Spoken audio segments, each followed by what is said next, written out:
Hi there. Last week I released a blog on the Durag campaign that I had within the past couple of years. It started off in 2018 until this year, 2021. I finished earlier towards the middle of this year. It's been an exciting trip. What I basically learned within that little campaign is how to deal with viral products. Things were so exciting at the beginning. All I did was post on Facebook Market,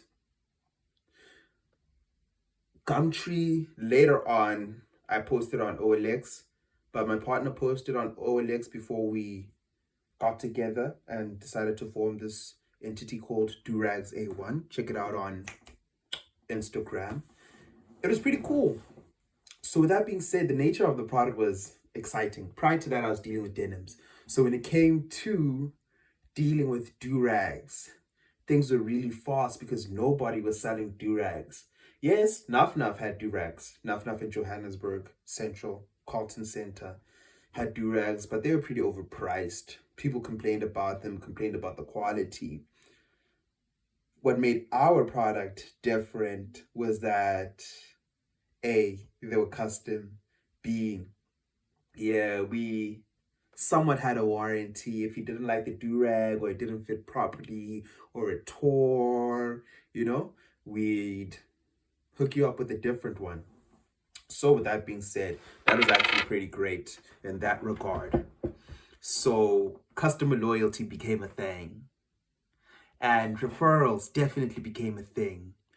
And with the new designs that we released and additional products such as pomade, wave brushes, combs, durag kits, the whole enchilada, it became amazing. This was prior to durags actually becoming a thing, because after a while, people caught up to the jig, caught up to the hustle, just as we caught up to the hustle. There were a lot of durag pages. When street vendors start selling an item, then you know that,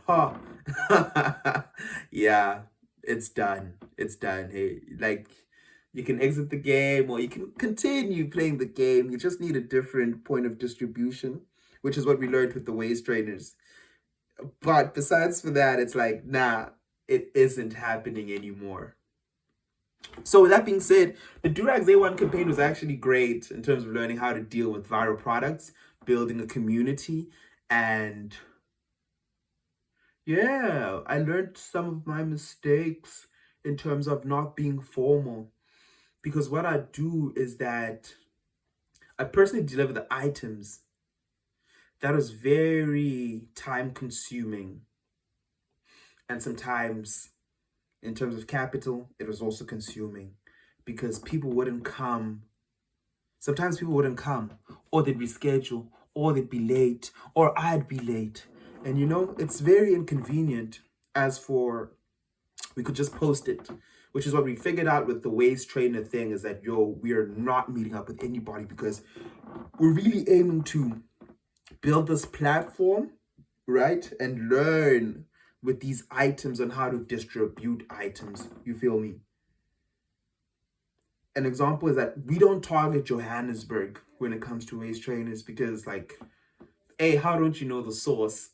And then B, we're not trying to interact or give reason to interact.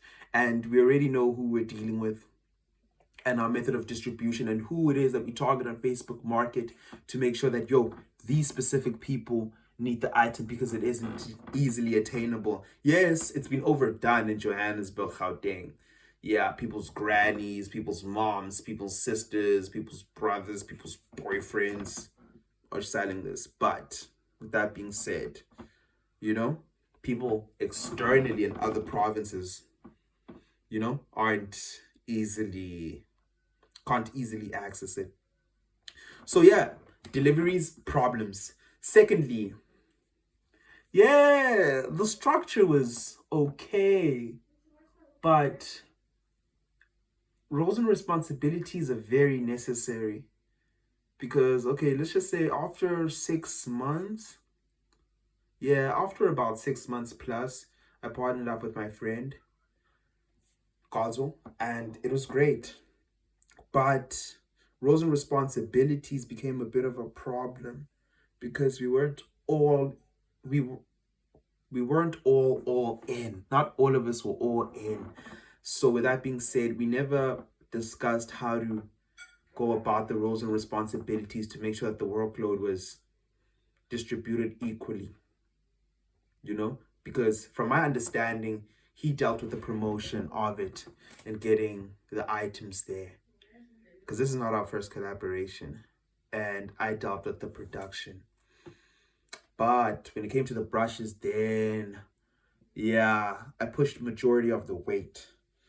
And yeah, I guess with that being said, I understood the importance of communication, you know? I guess this is where it's easy to feel some type of way, but it's like, yo, you actually should have communicated, which I noticed on my part, I should have communicated, especially on other instances he had people dealing with the page. I also had a person dealing with the page, but later on he just pulled out. I guess because we also did not communicate as to what's going on. But he helped me start the page, Adam, which I'm very thankful for. But I just noticed like, yo, when you're hustling, right? It becomes a problem when you don't communicate properly and make sure that everybody's on the same page and people feel included in order to move this company. So I've learned that it's easy to be on either side, you know? You can get the long end of the stick or you can get the short end of the stick. But what's important is to always communicate and formalize the system, even if you're not going to register, even if it's just a project. But roles and responsibilities are important so that we know, like, okay, cool, what's your stake in this? What are you here to do? What do you expect to benefit from this? So as I was saying, yeah, I had a person, he had a people helping to deal with it. And yeah, one of the people would steal customers or something, and there'd be miscommunication as to who this came from, where the customer came from. And yo, yeah, so when it comes to dividing the cash, right, between the necessary people, it was a mess.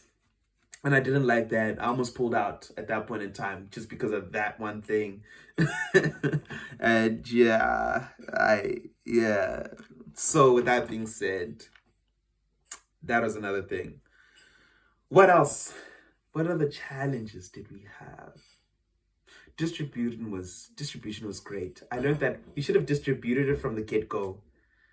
What we're doing with the waist trainers is great. We should have done the same thing with the durags and pomades and brushes. We did that last year, December, where I posted ads on Facebook. Instead of focusing on getting people on the site, I got people to our messages because people here are accustomed to messaging. The whole site issue, it's either our technique is bad, our strategy is bad, or our site is off. But let me just say there are one too many things that might not be well structured. Unlike with our messages, it's pretty well structured, and it gives people the trust factor that's needed in order to process payments. Because I guess some people aren't accustomed to. I've had to tell people how to deposit money at a bank. So hey, and sometimes people want to make sure that this is reliable. You want to see someone post. And I guess you also want the community. You want to ask for advice on what it is to buy. So it's amazing what WhatsApp can do. I'm going to drop an article on that when it comes to WhatsApp as e-commerce because wow, I feel like an essay focusing on chat would be great. And specifically the 12 official languages, well, 12 plus, would be far greater. So yes, I also learned that there are so many levels to this, right?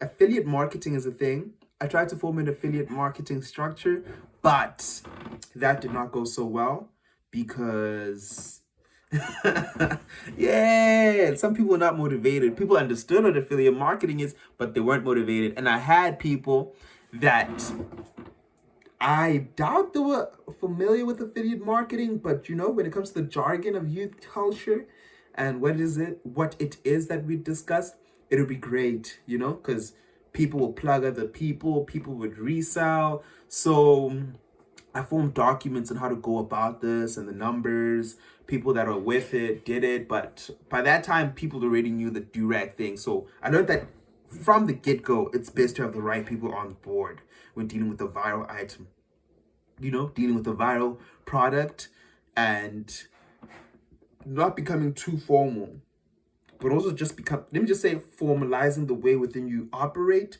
even if you don't have to use the business jargon, because that could throw people off. If people are trying to hustle, let it be hustle. You feel me? Because business might just make it a little, there might just be a little disconnect. So within the company that we keep, it's always best to have some sort of culture. Yes. And then you'll talk business with people whom you need to talk business to. That's been my lesson with that. So I learned that definitely affiliate marketing is a thing. It's just about the approach and how do you refer people and how do you account for the sales. Wholesale is a thing. It's all about what is the agreement that you have with people, how to motivate them, how to get the right deals. Runners are a thing, which is what I noticed recently with the waist trainer thing. There comes a point in time where you get tired of running the streets. And sometimes you might need to run the streets, Let's just say you can stop running the streets when it comes to customers. Yes, you don't need to meet up with them because you disconnect yourself from the business. People understand what type of business that it is that you're running, as long as you have the right reputation. But when it comes to when it comes to the deliveries and attaining the items from the supplier, sometimes suppliers aren't with it. Suppliers aren't going to post the stuff for you. We're still yet to get to that point, and we will get to that point. I believe in it. But right now, yeah, you're going to have to get the stuff from the suppliers, and then you're going to have to post it. Runners are a thing. I believe that runners should just really formalize what it is that they're doing, and that'll be great. So with that being said, yeah, that's my chat. Durag's A1 was great. I feel like I could have found a place of belonging, but look at my hair. I sold so many durags. My sisters wear durags. My moms wore my durags. Exes. And that was great. Homies, everybody. Homies, girlfriends. It went viral. It was great.